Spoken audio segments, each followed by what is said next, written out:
Hello friends, आज हम अपना एटॉमिक स्ट्रक्चर का नेक्स्ट लेक्चर लेके आए हैं। तो लास्ट लेक्चर में हमने पढ़ा था कि डी ब्रोगली हाइपोथेसिस और अनसर्टेनिटी प्रिंसिपल जो हाइजेनबर्ग ने दिया था। तो उन दो प्रिंसिपल्स या दो हाइपोथेसिस हमने पढ़ के कंफर्म कर लिया था कि जो बोर्स मॉडल आया था वो एक्यूरेसी के साथ नहीं आया था, वो एक तो 2D मॉडल था, यहाँ से कंफर्म हो गया था। तो इन दो मॉडल्स ने एक नई जो मैकेनिक्स है उसकी फाउंडेशन रखी, जिसको हम बोलते हैं क्वांटम मैकेनिक्स। क्वांटम मैकेनिक्स, इसके बारे में हमने कल बेसिक्स कर लिया था लास्ट लेक्चर में। तो क्वांटम मैकेनिक्स की एक मेन इक्वेशन आई थी जो आर्विन श्रोडिंगर ने दी थी, del square psi upon del x square plus del square psi upon del y square plus del square psi upon del z square plus 8 pi square upon h square into e minus v into psi is equals to 0। ये जो equation थी ये quantum mechanics का बोल सकते हैं heart था, heart of quantum mechanics. ये बहुत इंपॉर्टेंट इक्वेशन थी। तो इस इक्वेशन से जब हम, जैसे हमने लास्ट लेक्चर में इसको एक्सप्लेन भी किया था मेन कि जब मैथ्स की तरह जब ये कोई मैथ्स में डिफरेंशियल इक्वेशन होती है उसको सोल्व करते हैं तो वहां से हमें कुछ ना कुछ रूट्स मिलते हैं इक्वेशन के लिए। तो यहाँ से भी जब हम इस इक्वेशन को सोल्व करेंगे तो यहाँ से हमें कुछ साई और एनर्जी में कुछ ना कुछ वैल्यूज मिलेंगी। तो हमें क्वांटाइज्ड एनर्जी की वैल्यू मिलेंगी, उस क्वांटाइज्ड एनर्जी के रिगार्डिंग की वैल्यू, कुछ साई की वैल्यू मिलेगी। लेकिन आप पढ़े भी गया, आपको बुक्स में लिखा मिलेगा कि जो साई होती है इसका कोई फिजिकल सिग्निफिकेंस नहीं होता है, नो फिजिकल सिग्निफिकेंस। ऐसा क्यों होता है कि इसका कोई फिजिकल सिग्निफिकेंस नहीं होता? कोई रूट मिल रहा है और उसका कोई फिजिकल सिग्निफिकेंस ना हो।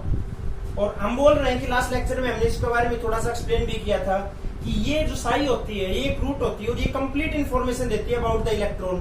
तो ऐसा क्या है कि इसके पास कोई फिजिकल सिग्निफिकेंस नहीं है। ये इसलिए ऐसा होता है कि जो साई होती है, जो इसका रूट आते हैं वो कॉम्प्लेक्स रूट आते हैं, कॉम्प्लेक्स नंबर में रूट आते हैं। तो कॉम्प्लेक्स नंबर आप थोड़ा बहुत मैथ्स में पढ़ा होगा, आइडिया होगा, तो नहीं हो तो बता देते हैं। जैसे कोई अंडर रूट के अंदर माइनस की टर्म हो तो आप उसमें मैथ्स में बोलते हैं, मतलब उसको रिजेक्ट कर देते हैं कि ये पॉसिबल नहीं है। तो मैथ्स में हम इसको बोलते हैं आयटा। ये कॉम्प्लेक्स नंबर होता है, अंडर रूट के अंदर -1, इसको हम आयटा से रिप्रेजेंट करते हैं। तो मैथ्स में जैसे कोई नंबर है, कोई x की value x is equal to a plus iota b, तो ये एक कॉम्प्लेक्स नंबर है। और इस कॉम्प्लेक्स नंबर को हम जब कोऑर्डिनेट के ऊपर आपको बोलेगा कोऑर्डिनेट के ऊपर एक्सप्लेन करो, तो कोऑर्डिनेट के ऊपर आयटा की कोई वैल्यू एग्जिस्ट ही नहीं करती है, क्योंकि यहाँ से हम देखते हैं 0, फिर 1 2 3, इधर आएंगे तो -1 -2 -3, अंडर रूट के अंदर -1, यहाँ पे कोई वैल्यू नहीं मिलती है कोऑर्डिनेट्स के ऊपर। तो इसका कोई फिजिकल सिग्निफिकेंस यहाँ से नहीं, क्योंकि कॉम्प्लेक्स रूट आ रहे हैं। अगर ये कॉम्प्लेक्स नंबर नहीं आता है, यहाँ से जो रूट्स आते हैं साई के, तो वहां से कुछ ना कुछ फिजिकल सिग्निफिकेंस होता है।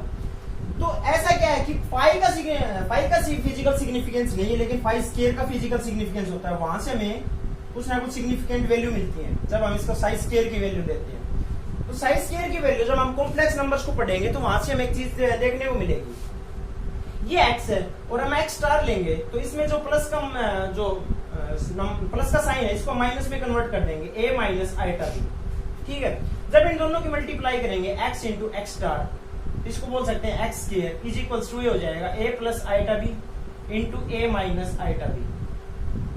तो इसको हम सोल्व करते हैं, ठीक क्या हो जाएगा? एक इक्वेशन है a plus b into a minus b का फॉर्मूला लगाएंगे, हो जाएगी a square minus iota b का होल स्क्वायर।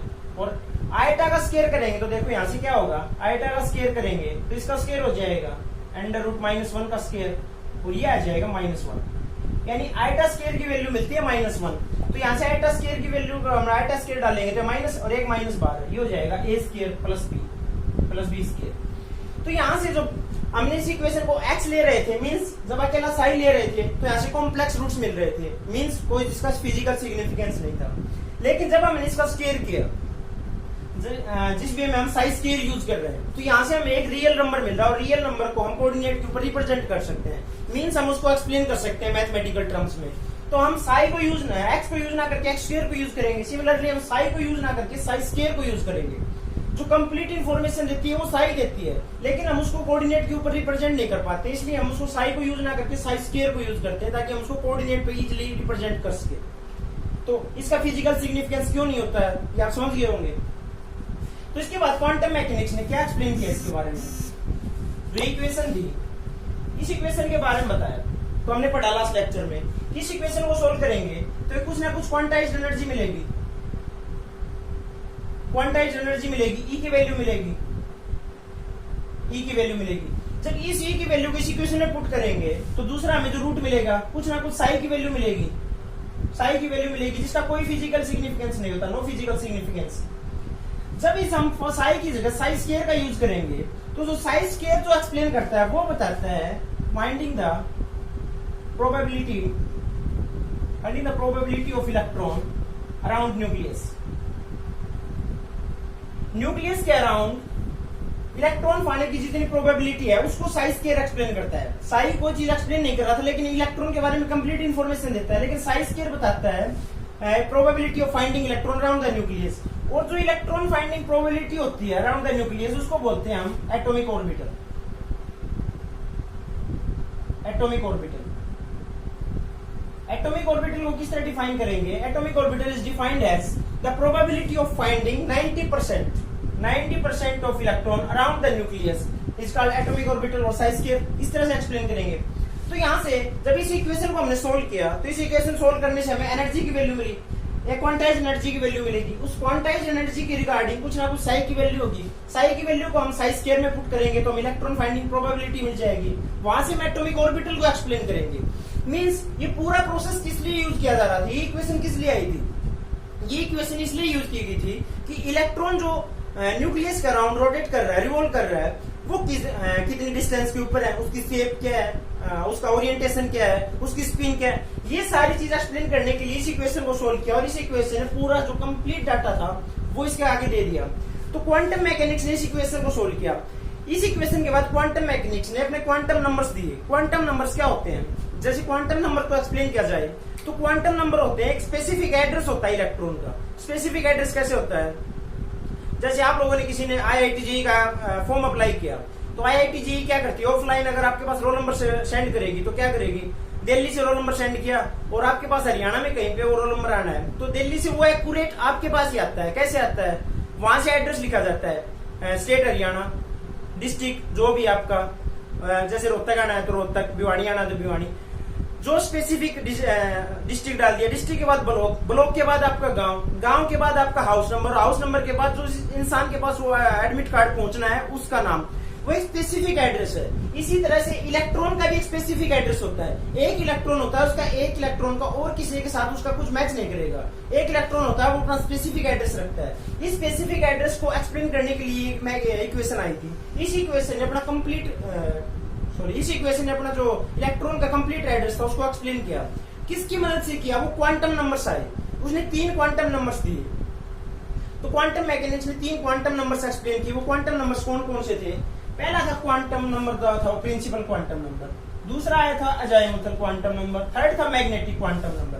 और बुक्स में एक और लिखा मिलता है, बुक्स में लिखा मिलता है कि स्पिन क्वांटम नंबर। वो क्वांटम नंबर नहीं होता है, वो एक क्वांटम स्टेट होती है। उस क्वांटम स्टेट को हम एक्सपेरिमेंटली निकालते हैं, उसको देखते हैं अभी क्या होता है। तो पहला क्वांटम नंबर है वो होता है principal quantum number, principal quantum number. जो दूसरा होता है वो होता है azimuthal quantum number, quantum number. And third is magnetic quantum number, magnetic quantum number. In 3 quantum numbers ने कंप्लीट जो बोर मॉडल के जो ड्रॉबैक्स आ रहे थे उन ड्रॉबैक्स को ओवरकम कर दिया था कि जो बोर मॉडल एक्सप्लेन नहीं कर पा रहा था। एक तो फाइन लाइन स्पेक्ट्रा क्यों आ रहे हैं, एक G-मैनो स्टार के इफेक्ट क्यों आ रहे हैं, ये सारी चीजें एक्सप्लेन नहीं कर पा रहा था बोर। तो ये 3 क्वांटम नंबर आए और उन्होंने साई के साथ मिलकर जो कंप्लीट एड्रेस था उसका और जो ड्रॉबैक आ रहे थे बोर मॉडल को उनको एक्सप्लेन किया। तो देखते हैं पहला क्या बताता है। प्रिंसिपल क्वांटम नंबर को हम रिप्रेजेंट करते हैं n से। n क्या बताता है? n बताता है number of main shells, main shells of atom. आप 9th 10th में पढ़ चुके होंगे। जैसे ये न्यूक्लियस है, इस न्यूक्लियस के अराउंड एक सेल, सेकंड सेल, इसको बोलते हैं K, L, M, N, S, different shell होती हैं। तो इसके n की वैल्यू 1 होती है, पढ़ा है, N2, N3 इसके लिए, N4। ये डिफरेंट सेल्स होती हैं। तो इलेक्ट्रॉन यहाँ से एक्साइट करेगा, मान लो इसको एनर्जी दी तो ये नेक्स्ट सेल में चला जाएगा। यहाँ से इलेक्ट्रॉन को एनर्जी मिलेगी तो नेक्स्ट सेल में चला जाएगा। तो डिफरेंट सेल्स में इलेक्ट्रॉन एनर्जी गेन करके नेक्स्ट सेल में चला जाता है और वो दोबारा से अपनी लोअर एनर्जी सेल्स में आएगा तो कुछ ना कुछ एनर्जी रिलीज करेगा तो वहां से कुछ ना कुछ हमें स्पेक्ट्रा मिलेगा। तो मेन लाइन स्पेक्ट्रा तो बोर मॉडल ने भी एक्सप्लेन किया था, मेन लाइन स्पेक्ट्रा तो होता है यहां से मिल रहा है, तो ये रिप्रेजेंट करता है नंबर ऑफ सेल्स को। लेकिन अजाइमुथल क्वांटम नंबर आया जो सेकंड क्वांटम नंबर था, सॉरी इसको एक बात और बोलते हैं, जो प्रिंसिपल क्वांटम नंबर बताता है मेन सेल्स, और एक बताता है साइज ऑफ एटम, एटम बोल सकते हैं, ऑर्बिटल बोल सकते हैं। मींस न्यूक्लियस से कितनी दूरी के ऊपर इलेक्ट्रॉन जहां तक एग्जिस्ट करते हैं वो डिस्टेंस कितनी है, ये साइज बताता है। दूसरा है इसके बाद azimuthal quantum number. Azimuthal quantum number ने बताया कि लाइन सेल्स के अंदर, within the shells there are number of sub shells. जो मेन ड्रॉबैक आ रहा था रदरफोर्ड का, बोर मॉडल का, वो इस क्वांटम नंबर से एक्सप्लेन हो गया है कि फाइन स्पेक्ट्रा क्यों आ रहा था। मेन स्पेक्ट्रा तो यहाँ से आ रहा था क्योंकि डिफरेंट सेल्स थी, लेकिन अजाइमुथल क्वांटम नंबर ने एक्सप्लेन किया कि ये न्यूक्लियस है, इसके अराउंड डिफरेंट सेल है, इन सेल्स के अंदर भी सब सेल्स है, इसके अंदर 1 से 2 3 कितनी भी वो रिक्वायर्ड होंगी, जितनी भी होगी, इनके अंदर डिफरेंट सब सेल्स है, और इन सब सेल्स की एनर्जी डिफरेंट है। अगर इलेक्ट्रॉन हो सकता है यहाँ से एक्साइट करके यहाँ चला जाए, यहाँ से यहाँ एक्साइट करके चला जाए, तो इस सेल के अंदर इलेक्ट्रॉन रहते हुए भी, मींस इस सेल के अंदर रहते हुए भी इलेक्ट्रॉन अपनी एनर्जी की जो एनर्जी को एक्साइट कर सकता है या रिलीज करके लोअर स्टेट में भी आ सकता है। तो एक मेन सेल के अंदर भी वो सब सेल्स के अंदर अपना एनर्जी का ट्रांसफर कर सकता है। तो जो फाइन स्पेक्ट्रा आ रहा था लाइन स्पेक्ट्रा के अंदर, फाइन स्पेक्ट्रा मिल रहा था, वो इसी वजह से मिल रहा था क्योंकि इसके अंदर जो सब सेल्स होती हैं, यहाँ से इलेक्ट्रॉन हो सकता है एक्साइट करके नेक्स्ट सेल में, सब सेल में चला जाए, या उससे भी सब सेल में चला जाए, या एनर्जी लूज करके लोअर स्टेट में भी आ जाए। तो यहाँ से अजाइमुथल क्वांटम नंबर ने एक तो फाइन स्पेक्ट्रा को एक्सप्लेन किया, दूसरा उसकी शेप को एक्सप्लेन किया, शेप ऑफ ऑर्बिटल, ऑर्बिटल की शेप कैसी है या उनकी सब सेल्स की शेप कैसी है, इस चीज को एक्सप्लेन कर रहा था अजाइमुथल क्वांटम नंबर।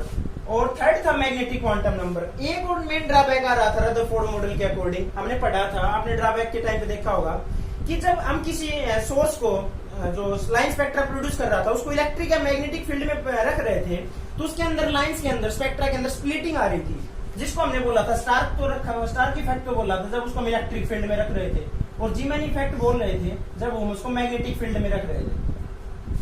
तो ये ऐसा क्यों हो रहा था, इस चीज को बोर उस टाइम पे एक्सप्लेन नहीं कर पाया था, लेकिन मैग्नेटिक क्वांटम नंबर ने इसको एक्सप्लेन किया। जैसे कोई इलेक्ट्रॉन था, ठीक है, इलेक्ट्रॉन अपने एक्सिस के ऊपर रोटेट कर रहा है, तो इलेक्ट्रॉन रोटेट कर रहा है तो उसका कुछ ना कुछ इलेक्ट्रिक फील्ड होगा। जब कोई भी चार्ज पार्टिकल एक्सेलरेट करता है तो कुछ ना कुछ इलेक्ट्रिक फील्ड आता है उसके अंदर, इलेक्ट्रिक फील्ड आने की वजह से उसका कुछ ना कुछ मैग्नेटिक फील्ड भी होगा। अगर किसी के अंदर इलेक्ट्रिक फील्ड है तो उसके साथ मैग्नेटिक फील्ड भी आएगा, और इस रोटेटिंग इलेक्ट्रॉन को, रिवॉल्विंग इलेक्ट्रॉन को मैग्नेटिक फील्ड के बाद अगर हम किसी एक्सटर्नल मैग्नेटिक फील्ड में रखेंगे, तो मान लीजिए ये मैग्नेटिक फील्ड इस डायरेक्शन में अलाइन है, इस डायरेक्शन में अलाइन है, और ये जो इलेक्ट्रॉन रोटेट कर रहा था इसका मैग्नेटिक फील्ड इस डायरेक्शन में था, तो ये मैग्नेटिक फील्ड इस डायरेक्शन में है और इसका मैग्नेटिक फील्ड इस डायरेक्शन में था, तो ये क्या करेगा, magnetic field, external magnetic field जो अंदर इलेक्ट्रॉन का मैग्नेटिक फील्ड है उसको एक डायरेक्शन में अलाइन करेगा, या तो इस डायरेक्शन में अलाइन कर देगा या इस डायरेक्शन में अलाइन कर देगा। मींस इसके अंदर जो लाइंस आ रही थी, जो इस डायरेक्शन में आने की वजह से आ रही थी, वो अब डिफरेंट स्प्लिट हो जाएंगी। तो जो जीमैन इफेक्ट आ रहा था वो इसकी वजह से आ रहा था कि इलेक्ट्रॉन रोटेट कर रहा है, सब सेल्स हैं, सब सेल्स के अंदर, और सब सेल्स के अंदर जो फाइन स्पेक्ट्रा आ रहा है, फाइन स्पेक्ट्रा इलेक्ट्रॉन रोटेट करने की वजह से इलेक्ट्रिक फील्ड प्रोड्यूस कर रहा है, वो मैग्नेटिक फील्ड प्रोड्यूस कर रहा है, और उसकी वजह से ही ये जो स्प्लिटिंग हो रही थी फाइन लाइंस की वो हो रही थी। तो इन तीनों के अंदर आपस में रिलेशन कैसे होल्ड करेगा, इसको बोलते हैं हम एन की वैल्यू हम पढ़ चुके हैं, इंटीग्रल मल्टीपल होंगी, फर्स्ट सेल है n1 n2 n3 n4, ये बताता है size of the orbit, atomic orbital. Azimuthal quantum number बता रहा है हमें शेप ऑफ द, और ये बताएगा हमें ओरिएंटेशन ऑफ ऑर्बिटल, ओरिएंटेशन बताएगा। तो ये तीनों की वैल्यूज हैं वो कहां से निकल के आएंगी, इसकी वैल्यूज हो सकती हैं n = 1 मिनट साफ करते हैं,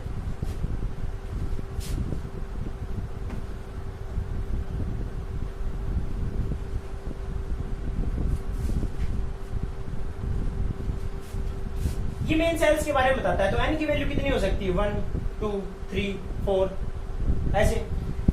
अगर ये अजाइमुथल क्वांटम नंबर, इसको n से रिप्रेजेंट करते हैं, इसको l से और इसको ml से, ये l है तो l की वैल्यू कितनी हो सकती है, l की वैल्यू हो सकती है 0 to n-1। 0 to n-1 का मतलब अगर कोई इलेक्ट्रॉन है वो थर्ड सेल में है, मींस n = 3 में है, तो l की वैल्यू कितनी होगी, एल की वैल्यू होगी 0 to 3 - 1, 3 - 1 मीन्स 0 to 2, 0 to 2 कितनी वैल्यू के ले सकता है? 0, 1, 2, 3 वैल्यूज ले सकता है। मीन्स थर्ड मेन सेल्स के अंदर कितनी सब सेल्स पॉसिबल हैं? 3 सब सेल्स पॉसिबल हैं, 0, 1, 2।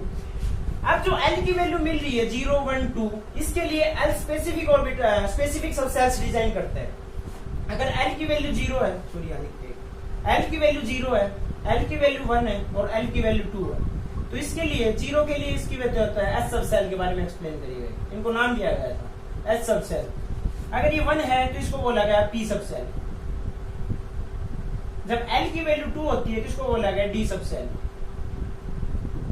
जब एल की वैल्यू 3 मिली तो इसको बोला गया एफ सब सेल। और सिमिलरली नेक्स्ट फर्दर एल की वैल्यू 4 है तो जी एच, वो हमारे सिलेबस में नहीं है तो इसको एक्सप्लेन सिर्फ हम 3 तक पढ़ेंगे, एफ सब सेल तक। तो इनका नाम है कि ये ऐसे ही नहीं कैसे रखा गया, उस टाइम पे साइंटिस्ट ने उसका कुछ नाम रखा था और इनका स्पेसिफिक नाम रखा था उन्होंने अपने अकॉर्डिंग। इनके नाम जो दिए गए थे वो ऐसे थे, शार्प, प्रिंसिपल,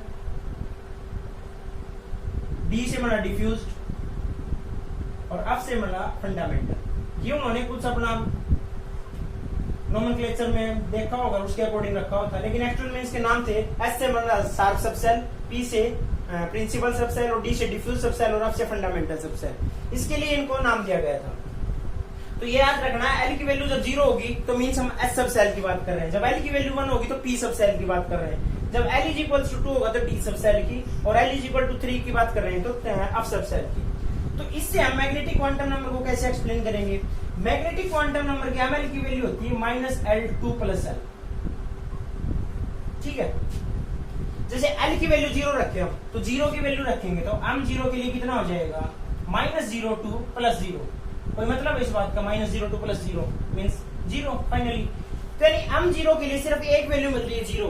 ये मतलब ये नहीं कि 0 है, 0 एक खुद में एक नंबर है, मीन्स कोई ओरिएंटेशन नहीं हो रहा। ये समझ सकते हैं कि एक तो जैसे +1 है और -1 है और 0, यानी ये +1 के अकॉर्डिंग अलाइन अपने आप को कर रहा है, अलाइन कर रहा हो, ये -1 के अकॉर्डिंग, और इसकी कोई ओरिएंटेशन नहीं हो रही है, मीन्स एक नंबर है ये खुद में। तो जब एल की वैल्यू 0 है तो वो एक ऑर्बिटल को एक्सप्लेन कर रहा है। जब एल की वैल्यू जब हम 1 लेते हैं, जैसे हम 1 लेंगे तो -1 2 + 1 मीन्स -1 2 + 1 में कितनी वैल्यू होंगी? -1 0 और +1। ये मीन्स 3 ओरिएंटेशन मिलेंगी। जब एल की वैल्यू हमें 1 मिलेगी तो 3 ओरिएंटेशन मिलेंगी, -1 0 और +1। एल की वैल्यू हम 2 लेंगे, जैसे यहाँ पे एल की वैल्यू 2 ली तो एमएल मैग्नेटिक क्वांटम नंबर कितना है? सॉरी मैग्नेटिक क्वांटम नंबर की वैल्यू कहां से कहां होगी? -2 2 +2, यानी कितनी वैल्यू आएंगी? -2 -1 0 +1 और +2। मीन्स जो इसको ऑर्बिटल होंगे, जो कौन सी सब सेल होगी और उसके अंदर जो सब सेल है L = 3 के लिए डी सब सेल है, डी सब सेल में जो 5 होंगे, 5 तरीके से जो ऑर्बिटल्स है वो अपने आप को असाइन कर सकते हैं। तो यानी 5 तरीके से असाइन कर सकते हैं कोई चीज, तो 5 टाइप में एग्जिस्ट करेगी, मीन्स यहाँ पे 5 ऑर्बिटल एग्जिस्ट करेंगे। जब m की L की वैल्यू हम 0 ले रहे थे तो L की वैल्यू 0 लिए थे, कितना नंबर मिल रहा था? कितनी ओरिएंटेशन मिल रही थी? एक ओरिएंटेशन मिल रही थी, और एक ओरिएंटेशन मिल रही थी मीन्स एक ऑर्बिटल मिलेगा। किसको एक्सप्लेन कर रहा है? हम पढ़ चुके हैं, मैग्नेटिक क्वांटम नंबर होता है वो ओरिएंटेशन वो एक्सप्लेन करता है, ऑर्बिटल किस डायरेक्शन में ओरिएंटेड है। तो अगर एक ही ओरिएंटेशन है तो एक ही ऑर्बिटल एग्जिस्ट करेगा। हम 1 की वैल्यू ली, जब हमने L की वैल्यू 1 ली तो यहाँ पे 3 ओरिएंटेशन मिल रही है, मींस P सब सेल के लिए कितनी ओरिएंटेशन पॉसिबल होंगी? 3, यानी 3 ऑर्बिटल होंगे। D की बात की यानी L = 2 के लिए बात करेंगे तो यानी 5 ऑर्बिटल मिलेंगे यहाँ पे। सिमिलरली जब हम 3 के लिए बात करेंगे तो -3 -2 -1 0 +1 +2 +3, यहां से हमें 7 ऑर्बिटल मिलेंगे। तो यहां से मैग्नेटिक क्वांटम नंबर ने एक्सप्लेन भी किया कि सब सेल्स होती है, सब सेल्स के अंदर कितने ऑर्बिटल मिलेंगे? एस है, जो एस सब सेल है उसमें एक ऑर्बिटल मिलेगा। इसको साफ करते हैं।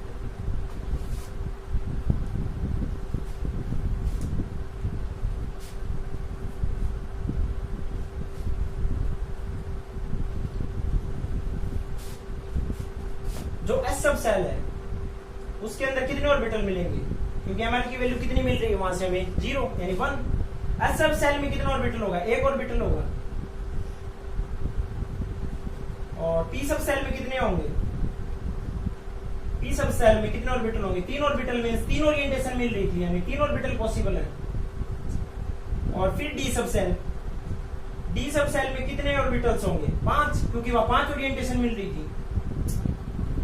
अब सब सेल है, अब सब सेल में कितने मिलेंगे? 7 ऑर्बिटल्स, क्योंकि वहां पे 7 ओरिएंटेशन मिल रही थी। तो याद रखना आपको, क्योंकि ये इलेक्ट्रॉनिक कॉन्फ़िगरेशन में काम आएंगे। तो ये एस सब सेल है, पी सब सेल और डी सब सेल, अब सब सेल है।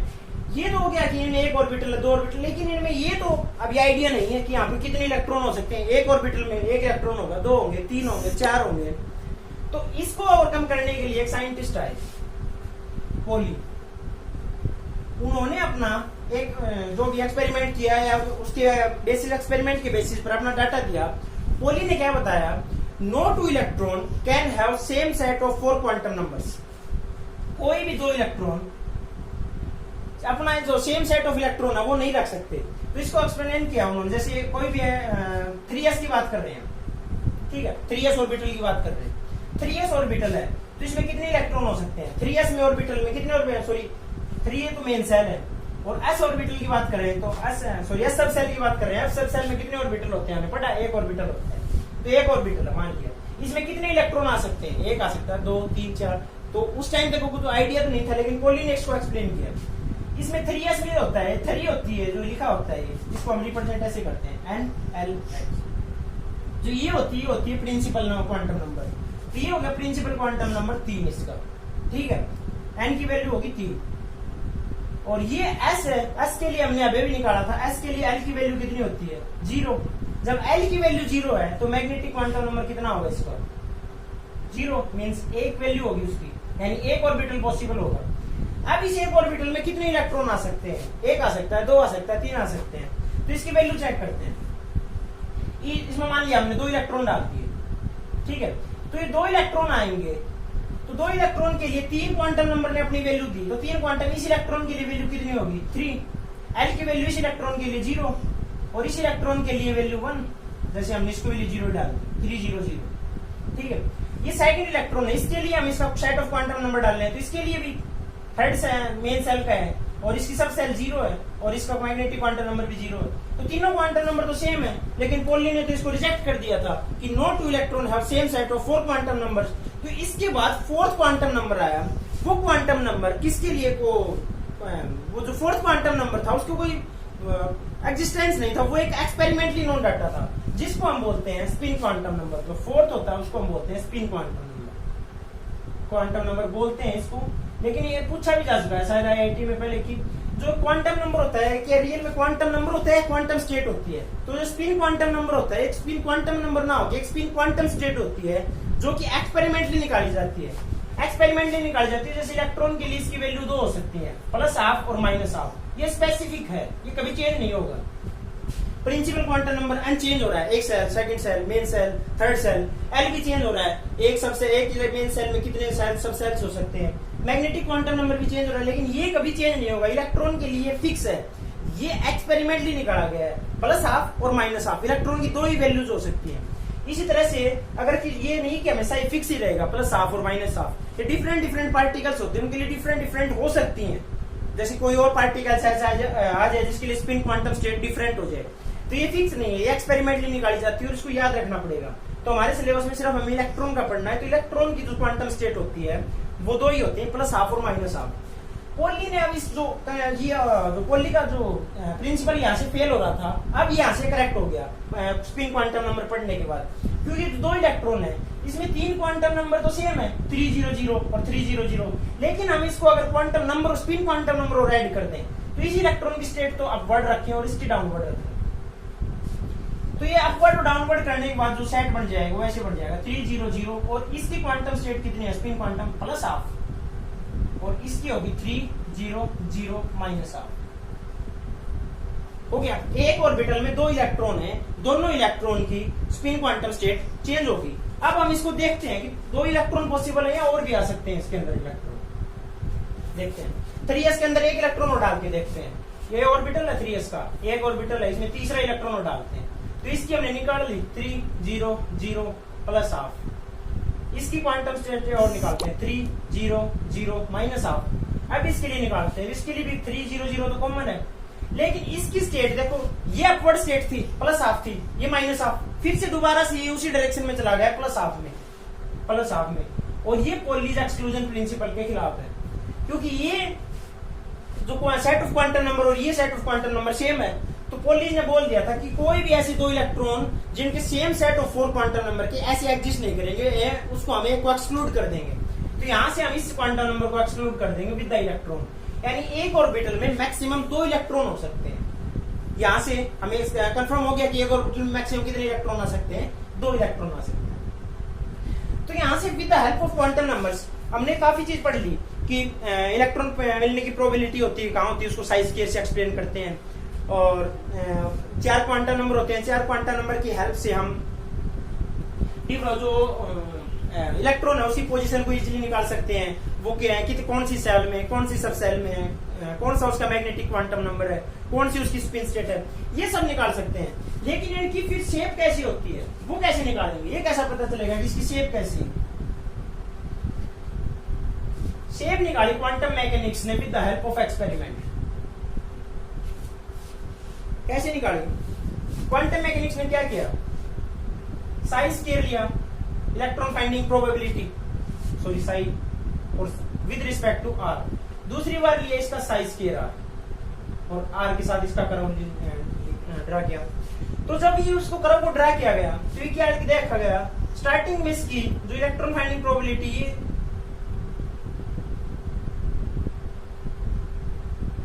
यहां तक थी, ऐसे कर्व मिल रहा था, ये कर्व भी सेम ऐसे ही मिल रहा था, ये था 1s के लिए। जब इसको 2s के निकाला गया तो ये कर्व ऐसे है, और जब इसको साइज स्केयर के साथ रिप्रेजेंट किया गया, इन दोनों कर्व से हम समझ जाएंगे कि क्या बोलना चाहता है।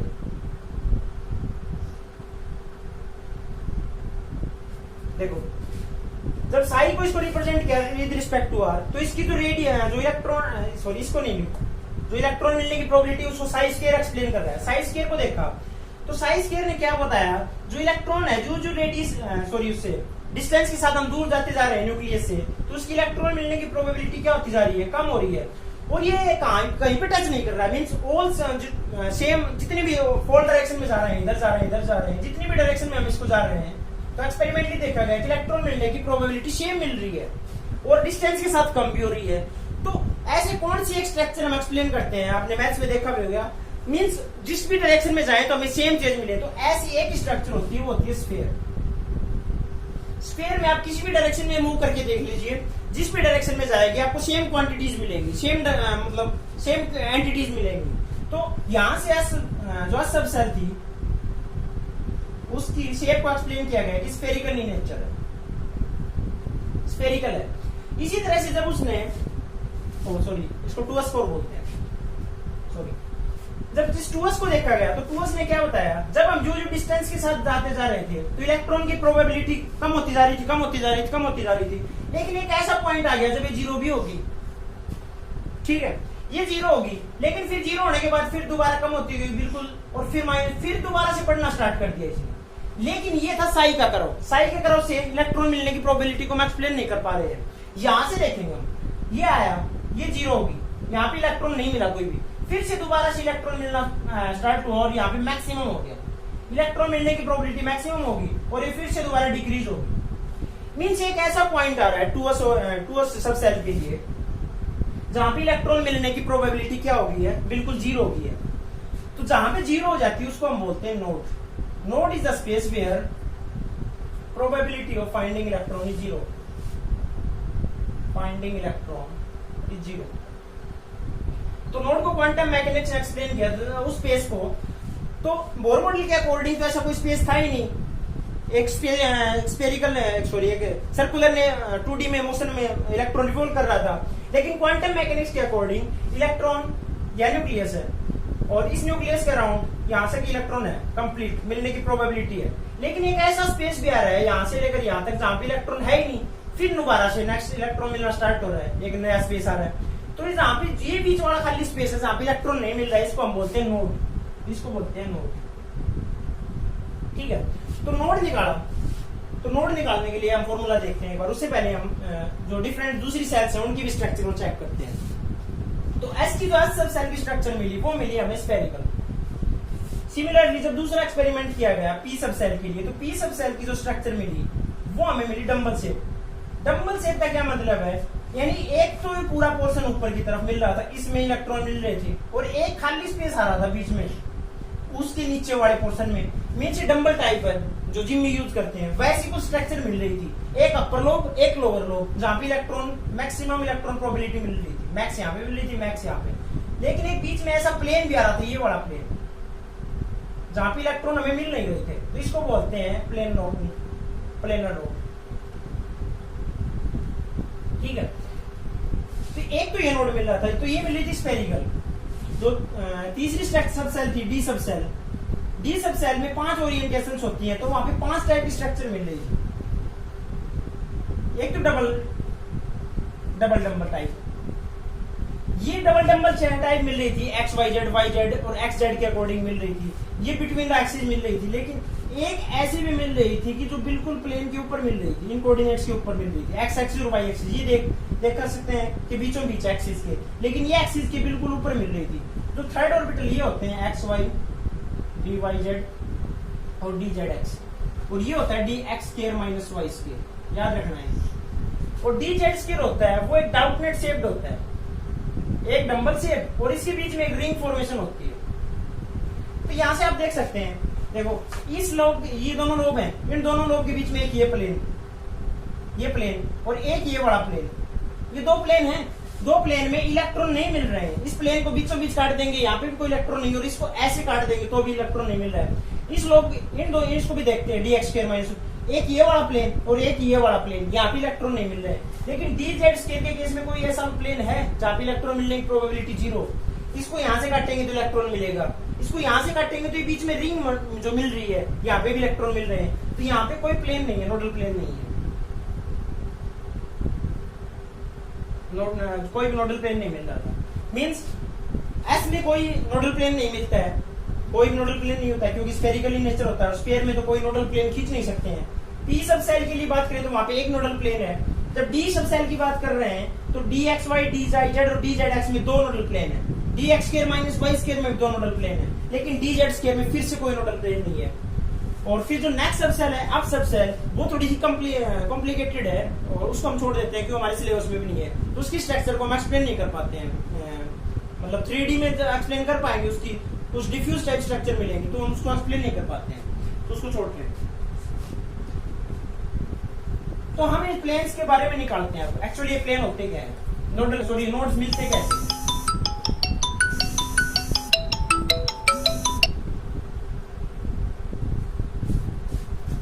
ये नोड्स कैसे निकालते हैं, नोड्स निकालते हैं तो नंबर ऑफ नोड्स कितने होते हैं, नंबर ऑफ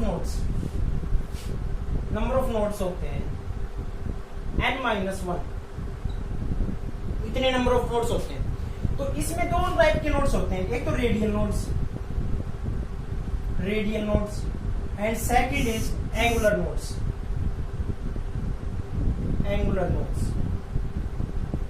रेडियल नोड्स कौन से होते हैं, रेडियल नोड्स भी होते हैं जो हमें डिस्टेंस के साथ नोड्स मिलते हैं। डिस्टेंस के साथ नोड्स कैसे मिलते हैं, जैसे हम 2x को एक्सप्लेन कर रहे थे, 2x में ये कर्व आया, फिर ये ऐसे, तो यहाँ पे जो कर्व मिल रहा था, इस डिस्टेंस के साथ जितनी दूर जाते गए तो एक नोड मिला, ये मिला हमें रेडियल नोड डिस्टेंस के साथ। दूसरा होता है एंगुलर नोड, जो होता है एक ही सब सेल्स के अंदर, जैसे हम पी सब सेल्स को पढ़ रहे हैं, इसको पढ़ रहे हैं, तो यहाँ पे एक प्लेनर नोड मिल रहा था, एंगुलर नोड, ये होता है एंगुलर नोड, तो ये होता है within the sub shell. तो रेडियल नोड का फॉर्मूला होता है, वो होता है n-l-1, और जो एंगुलर नोड होते हैं वो होता है सिर्फ l की वैल्यू के इक्वल। जैसे हमें कोई पूछ ले 4s है, 4s में number of radial node, angular node और टोटल नोड बताओ, तो कैसे निकालेंगे,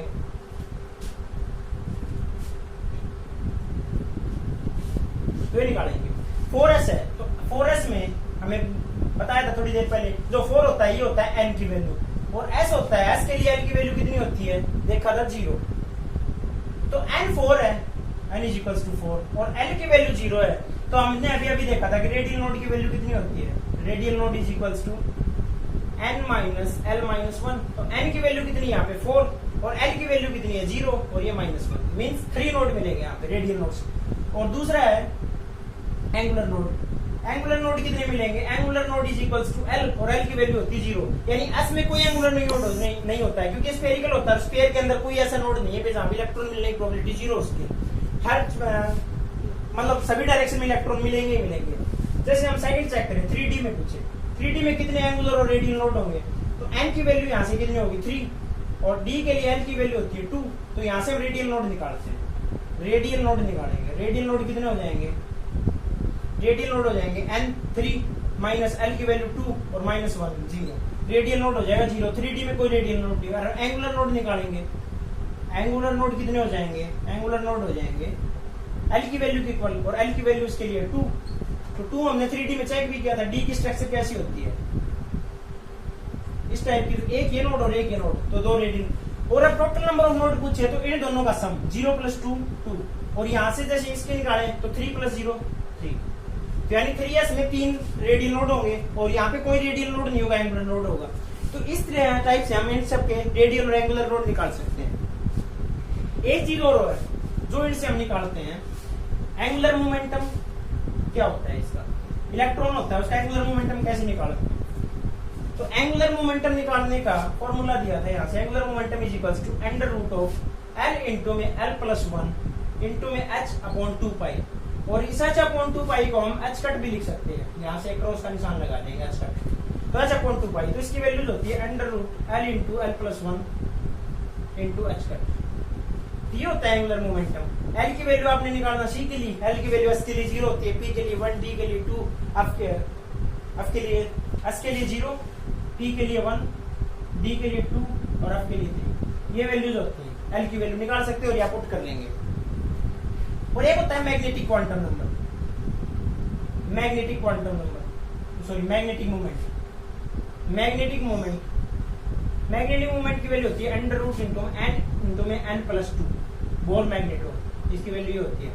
n की वैल्यू होती है number of unpaired electron, unpaired electron हम अपना ये पेयर्ड इलेक्ट्रॉन, अनपेयर्ड इलेक्ट्रॉन ये क्या होते हैं, कैसे होते हैं। तो अनपेयर्ड इलेक्ट्रॉन, जब इलेक्ट्रॉन को हम फिल करते हैं, जैसे पहले ऑर्बिटल में 2 इलेक्ट्रॉन आ गए, फिर नेक्स्ट सेल में जाएंगे, नेक्स्ट सेल में कितनी सब सेल है, वहां पे कितने ऑर्बिटल में हम कितने इलेक्ट्रॉन भर सकते हैं। तो ये डिफरेंट साइंटिस्ट आए थे, और डिफरेंट साइंटिस्ट ने अपने अपने वो दिए थे, अपने प्रिंसिपल्स दिए थे कि किस वे में, मतलब पहले सबसे कम एनर्जी का ऑर्बिटल भरा जाएगा, फिर उससे नेक्स्ट एनर्जी का इलेक्ट्रॉन भरा जाएगा, और फिर दूसरे साइंटिस्ट आए, उन्होंने बताया कि सबसे पहले हम एक इलेक्ट्रॉन को भरेंगे, उसके बाद हम पेयरिंग ऑफ इलेक्ट्रॉन करेंगे। तो ये सब चीजें हम अपने नेक्स्ट लेक्चर से स्टार्ट करेंगे। नेक्स्ट लेक्चर में हम अपना एक चीज और पढ़ेंगे, इनका प्रोबेबिलिटी डिस्ट्रीब्यूशन कर्व, मतलब डिस्टेंस के साथ रेट जो डिस्ट्रीब्यूशन कर्व होता है, प्रोबेबिलिटी ऑफ फाइंडिंग इलेक्ट्रॉन वो कैसे कम होती है, कैसे बढ़ती है।